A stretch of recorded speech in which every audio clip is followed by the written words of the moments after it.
ওনার জীবনের ঝুঁকি আছে আর এই সুযোগটা আমি কাজে লাগাইতে চাইছি।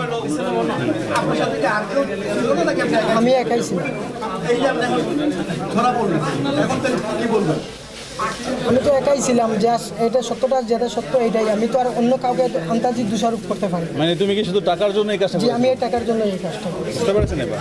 তো আপনারা জেনে থাকেন যে বিগত 28 তারিখের দিকে আমাদের যে মাননীয় সংসদ সদস্য ব্যারিস্টার সাইদুল হক সুমন সাহেব, ওনাকে একটা মেসেজ দিয়েছিল যে আমাদের ওসি চুনারুঘাটের মাধ্যমে, যে আমি একটা তথ্য দিতে চাচ্ছি, যে তথ্যটা অত্যন্ত গুরুত্বপূর্ণ আমাদের সংসদ সদস্যের জন্য। তো আমাদের ওসি সাহেবকে সে বলতে চাচ্ছিল না, সে বলল যে আমি সরাসরি ওনাকেই বলবো। তো যেহেতু সে বলতে চাচ্ছিল না এবং একটা থ্রেটের বিষয়ে বলবে, সেই প্রেক্ষাপটে আমাদের ওসি সরাসরি সংসদ সদস্যর কাছে গিয়েছিলেন। তো ওনাকে জিনিসটা বলার পরে উনি হোয়াটসঅ্যাপের মাধ্যমে তার সাথে কথা বলিয়ে দেয়। তো আমাদের মাননীয় সংসদ সদস্য ওনার পরিচয় জানতে চায়, বাট সে পরিচয় বলেনি, পরিচয় দিতেও চায়নি। তো আমরা যেটা প্রাথমিক ইনভেস্টিগেশনে যেটা পেয়েছি, সে মূলত আসলে গেমলার, অনলাইন গেমলার ছিল এবং গেম খেলে, প্লাস সে হলো বিদেশে টাকা পাঠানো, বিদেশে লোক পাঠানোর নামে প্রতারণা করে টাকা আদায় করে মানুষের কাছ থেকে, লোক পাঠাতে পারে না। এবং সে কিন্তু ব্যক্তিগত জীবনে 2 বিয়ে করেছে। তো তার মূলত টার্গেট ছিল যে সে সবসময় ডার্ক ওয়েবসাইটে গিয়ে একটি লিঙ্ক পায়, সেটা হলো হিটম্যান ওয়েব যে লিঙ্ক, সেই লিঙ্কে সে একটা গল্প দেখে। সেই গল্পতে ছিল যে এক ইন্ডিয়ান এক বড় ব্যবসায়ী ছিল, সেই এক প্রতারক ওই ব্যবসায়ীকে বলেছিল যে আপনার একটি গুরুত্বপূর্ণ তথ্য আছে, যে আপনাকে মারার জন্য কিছু লোক রেডি আছে, তো আপনি যদি আমাকে কিছু টাকা পয়সা দেন তাহলে আমি সেই তথ্যগুলো বলে দিব। তো সেই ব্যবসায়ী তাকে সেই প্রেক্ষাপটে মানে কৌতূহলবশত কারা আমাকে হত্যা করতে চায় সেই তথ্য জানার জন্য তাকে কিছু রুপি দেয়।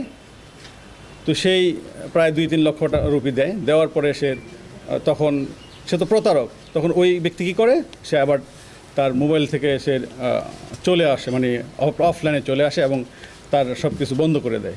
তো সেও সেই গল্পের ছলেই মনে করেছিল যে আমিও দেখি কিছু টাকা পয়সা এইভাবে ইনকাম করতে পারি কিনা।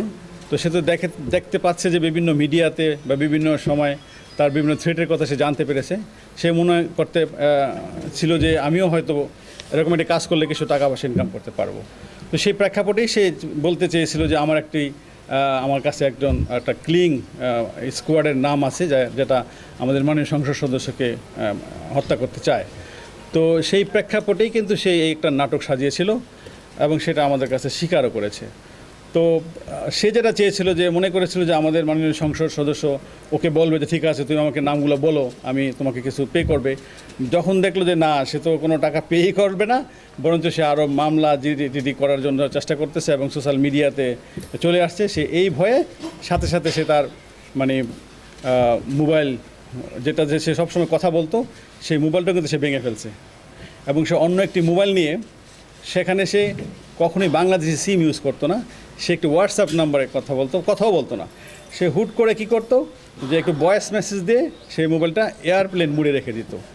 তো তাকে আমরা যখনই আমাদের ওসি মাননীয় সংসদ সদস্যকে তথ্যটি দিয়েছিল, সে কিন্তু সাথে সাথে জিডি করেছিল এবং আমরা সেই জিডির প্রেক্ষাপটেই কিন্তু ওই দিন রাতেই আমরা তার যে ফ্রেন্ড ছিল তাকে অ্যারেস্ট করে ফেলি।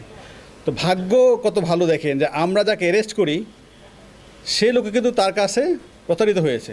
সে তাকে 1,80,000 টাকা দিয়েছিল, বাট পরে জানলাম 1,30,000 টাকা দিয়েছে, 2,30,000 টাকা দিয়েছে।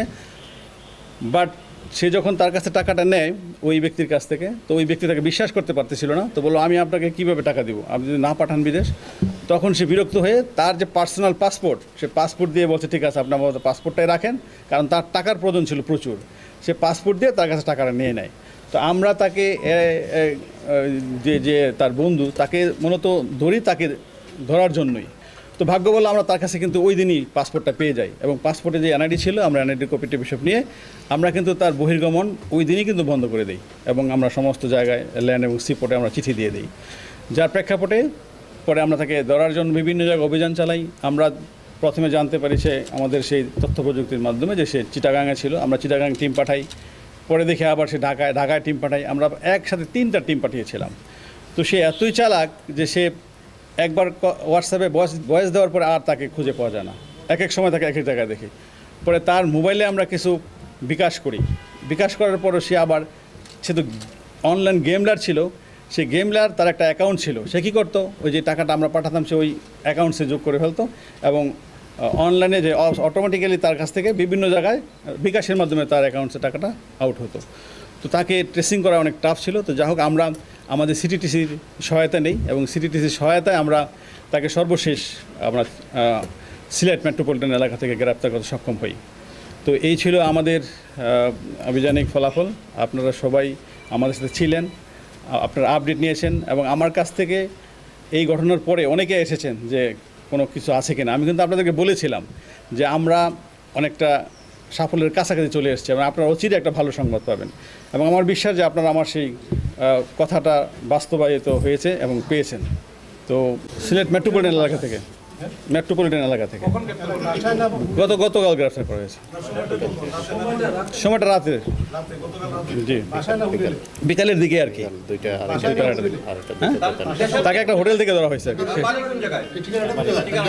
তার গ্রামের বাড়ি হলো কুলাউড়াতে, মৌলভীবাজার কুলাউড়াতে পারে আর কি। আমরা আপনাকে প্রেস রিলিজ দিয়ে দিব, তার সমস্ত ডিটেলস এখানে আছে। হ্যাঁ ইয়েস, আরেকটি জিনিস আপনাদেরকে বলি, তার বিরুদ্ধে 2013 সালে রাজনগরে 2023 সালে একটি মামলা হয়েছে, এবং সে ওই মামলা অ্যারেস্ট হয়েছিল, সেটাও প্রতারণার মামলা। এবং আরেকটি মামলা এই নবীগঞ্জে হয়েছে, তার বিরুদ্ধে 2টি মামলা আছে, 2টি প্রতারণার মামলা। অর্থাৎ সে কিন্তু প্রতারণা করেই তার জীবন চালিত করে। এবং আরেকটি জিনিস হলো, সে ওমানে গিয়েছিল, বিদেশ থেকে এসে বিভিন্ন জনের কাছ থেকে টাকা পয়সা নিয়ে বিদেশ পাঠাবে বলে সে যখন আরেকটা প্রতারকের কাছে পড়েছিল, তার কাছে সেই প্রতারক আবার কিছু টাকা পয়সা নিয়ে চলে গিয়েছিল।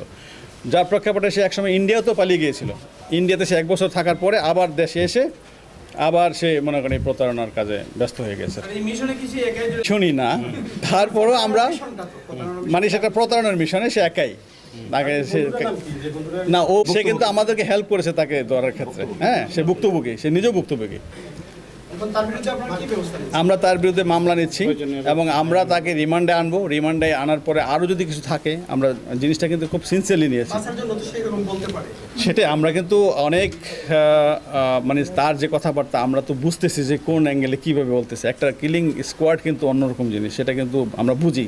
তারপরে আমরা কিন্তু কোনো কিছুই মানে আমরা করতেছি না, হালকাভাবে নিচ্ছি না। আমরা গভীরভাবে তদন্ত করব, এবং তাকে আবার রিমান্ডে নিয়ে আসবো। আরও কিছু তথ্য আমরা যদি জানতে পারি আপনাদেরকে জানাবো।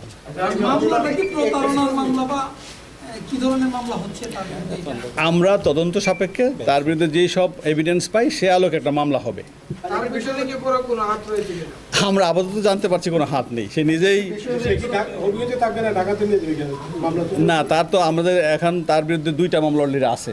তাকে আপাতত আমরা আমাদের যে নবীগঞ্জে একটা মামলা আছে, ওই মামলা থেকে অ্যারেস্ট করব, এবং তার বিরুদ্ধে আমাদের চুনারুঘাটার একটা মামলা হবে, সেই মামলায় তাকে আমরা প্রভৃতি।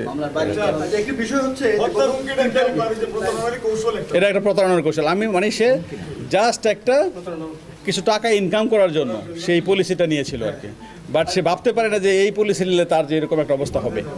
একটি বিষয় হচ্ছে, গত 3 তারিখে আপনারা গার্মেন্ট দিয়েছেন নিরাপত্তার জন্য। এই ঘটনাটা যেহেতু মানে এখন উদ্ঘাটিত হয়েছে, এবং এটি যেহেতু প্রতারণা, এই ক্ষেত্রে তার নিরাপত্তার বিষয়টি আমাদের বহাল থাকবে কিনা আমরা আপাতত রাখছি। কারণ এমনিও তো তার বিরুদ্ধে হয়তো অনেকে অনেক কিছু চিন্তা করে, তা যেহেতু সে একটা সোশ্যাল মিডিয়া একটা ফেস, সে তো আমরা আপাতত তার প্রোটেকশনটা মানে তার গার্মেন্টটা রাখতেছি। যদি ভবিষ্যতে আমাদের কাছে মনে হয় যে না এখন সব কিছু ঠিকঠাক আছে, পিসফুল আছে, তাহলে আমরা অবশ্যই সেটা প্রত্যাহার করবো, বাট আপাতত থাকবে।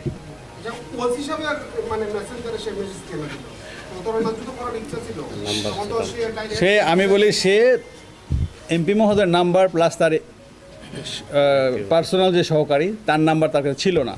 আমাদের নাম্বারগুলো কিন্তু অনলাইনে পাওয়া যায়। সে ওসির নাম্বারটা অনলাইন থেকে নিয়ে সে চেয়েছিল যে ওসির মাধ্যমে সরাসরি এমপি মহোদয়ের সাথে কথা বলবে, এবং তার কিন্তু ধারণাই ছিল যে, মনে করেছিল যে যদি আমি এমপি মহোদয়কে বলি হয়তো আমাকে জানতে চাইবে যে কারা কারা ছিল, তখন সে টাকা চাবে। তো টাকা চাইলেই সে হয়তো নামগুলো বলবে না, আর নাম তো বলার কেউ নেই। তো সে চেয়েছিল যে কিছু টাকা ইনকাম করা, এবং টাকা যখন পাবে তখন হয়তো সে ওই নাম্বারটাই ব্লক করে